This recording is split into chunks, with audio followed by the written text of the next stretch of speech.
So Arsenal drew Bayern Munich in the quarterfinals of the Champions League, and a lot of people are definitely worried. Now, while I think this is a very good draw for Arsenal, I do understand it's going to be a hard test with a team that have established European pedigree. But one of the ways I think that Arsenal can get at Bayern Munich is Kai Havertz. I think he's a very specific player that really helps in this game. But why do I think that? Let's get into it. Now, I know I'm known as like the Kai Havertz fanboy. He's probably my favourite player, and I've done so many videos about him all the time. And even when he weren't playing well, I was probably bigging him up a little bit too much. I actually think Kai Havertz was signed for Arsenal for games like Bayern Munich. Now, that may sound a bit stupid when you're saying it out loud, but there's a few reasons why I think this. Now, first of all, Havertz was a player that Bayern Munich wanted before and big teams have wanted in Europe. I think this is where he could be the most effective because he is a big player. He's a big striker and he can cause a lot of pressure on the defence. But while also being a very physical and big player, he goes about the game and is a very good presser. He's very good off the ball and pushes teams into making mistakes. Now, straight away, I think Bayern Munich's defence is very prone to mistakes. This season, I think they've really struggled and they haven't even found their really consistent back line. They've of course had injury issues to Alphonso Davies and he's struggled to get into the team, and Kimmich has played out in right back recently but has not really been likened to that position all the time, and in midfield he's been dropped a lot of the time and come in certain games. And their centre backs are a completely different mess as well. Recently Dyer and De Ligt have played the last 2 games, and for that it was Dyer and Kim, and in other games before the start of the season, before Kim went off to the Asia Cup, it was mostly Kim and Upamecano. Now, there is a lot of players here that are very good. Dyer is not the most mobile player in the world, but he isn't the worst passer, and he is a little bit physical and can cause a problem,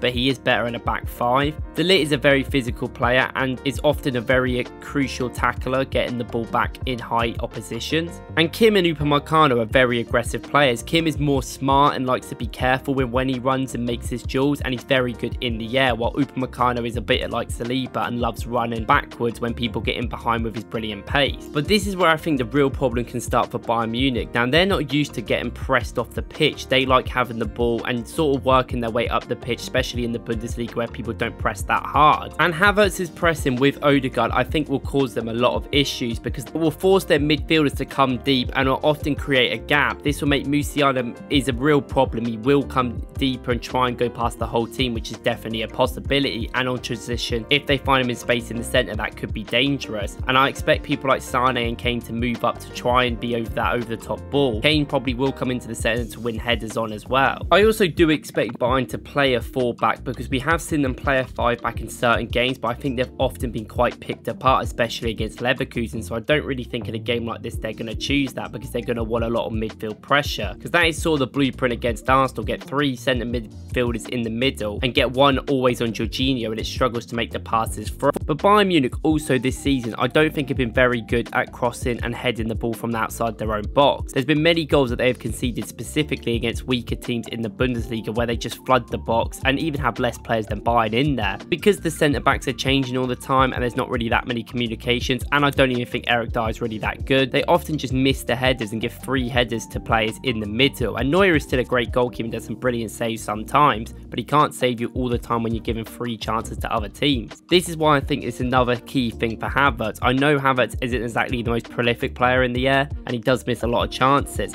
but if you do cross the ball in enough, which Arsenal actually do quite a lot considering we don't actually score from much from direct crosses, Havertz can be a very key player with his 6'4" stature. If he can get into the right positions, which we know he can because he's brilliant off the ball, if he can get there and head the ball in, I think this could be key against Bayern Munich. The main thing for me that why I think Kai Havertz is key is because he is a robotonda, which means he actually doesn't necessarily play as a complete striker, and he does come into midfield to do work as well. And this is because this role is basically someone that just finds space. Their opportunities is to find space around the pitch and actually use that to the best of the ability. It doesn't matter if that's on the left side, if that's on the wing, if that's on the right side, or if that's a bit deeper. And this could be very important for a team like Bayern Munich because they could definitely change the system up on that day. And having someone like him that can go in front of the defenders, because I don't think the people they're going to play are going to be incredibly mobile. You might get maybe De Ligt play, and he is a little bit, but people like Eric Dyer Dier aren't going to be able to keep up and be able to run around the whole pitch. As long as you can get Havertz on the ball, you can even play the ball out of above them through space if they play a high line, but I reckon they'll play a medium to low block against Arsenal, especially at the Emirates. This means you can often get Havertz on the ball in front of the midfield and the defence of the other team,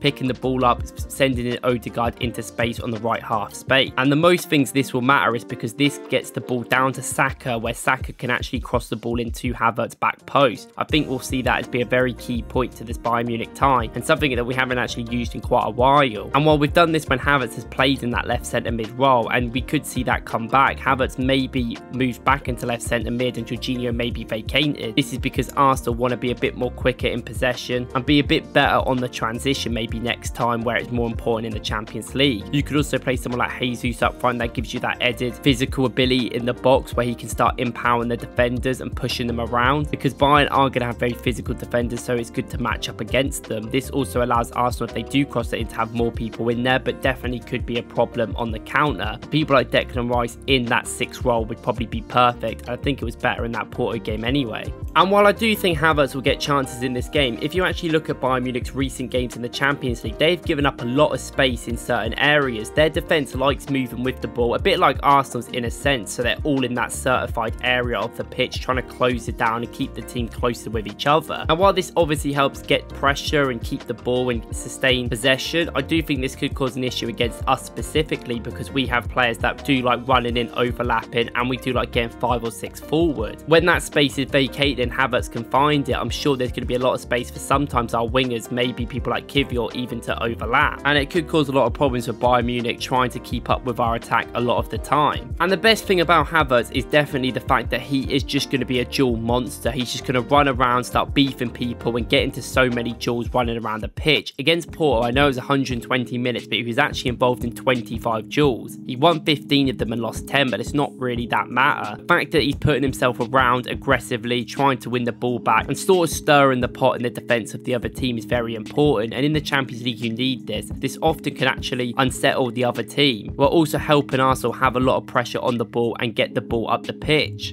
And of course, there's going to be a lot of other players that need to turn up on the day. The defence needs to be very good, and Saliba's probably going to have to man mark Harry Kane a lot and needs to keep his positions wary, while also Leroy Sané needs to be a massive watch on because he's been brilliant this season. And Bayern Munich are very good at transitioning from defence to attack very quickly, with people like Musiala, who could cause our midfield a real issue with his brilliant dribbling ability. And if he gets around someone like Odegaard and Rice, we could cause some problems in defence with people having to move off Harry Kane and Sané. But at the Emirates, I think Bayern Munich are going to allow us to have the ball a bit more than Porto did, and they're probably going to sit back and see what we do, and this could allow people like Havertz to find space and get us in behind. And I'm really happy we got Bayern Munich, because this is the chance for us to redeem ourselves after all them years ago. Thank you guys for watching. Let me know what you think about the game in a few weeks time, and let me know what you think about Havertz, and do you think he can actually help in this game, or am I chat and waffle? If you like this video, please go and watch my video earlier where I talk about Arsenal's chances to win the league and go through all the recent games and last games we've got to play. And if not, I'll see you in the next one. Thank you for watching.